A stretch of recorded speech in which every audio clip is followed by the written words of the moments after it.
Këto pamje vijnë nga kamera e televizionit Apollon të xhiruara në tregun e shumicës në Divjak, ku fermerët çdo ditë po përballen me çmime shumë të ulta për prodhimet e tyre bujqësore. Zona e Divjakës njihet për prodhimet e hershme dhe për numër të madh fermerësh që punojnë çdo ditë për tregun vendas dhe ato të huaj.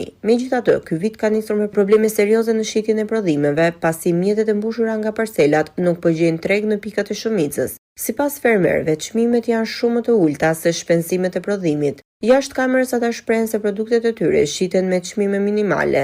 Fermerët mblidhen së bashku dhe diskutojnë se të ardhurat e tyre nuk përputhen me djersën e punës, ndërsa një pjesë e prodhimeve po kalbet në are në pritje të ndërhyrjes së shtetit. Disa ditë më parë, Bashkia Divjaku vizitua edhe nga kryeministri Edi Rama, i cili zhvilloi takime me fermerët, por sipas tyre, pavarësisht diskutimeve, situata në terren mbetet e njëjtë dhe prodhimet vijojnë të mos shiten. Ne ju afruam fermerëve me mikrofonin ton për vizitën e kryeministrit dhe premtimet e bëra, por ata preferuan të shmangnin intervistat, duke diskutuar mes tyre për vështirësitë që po kalojnë.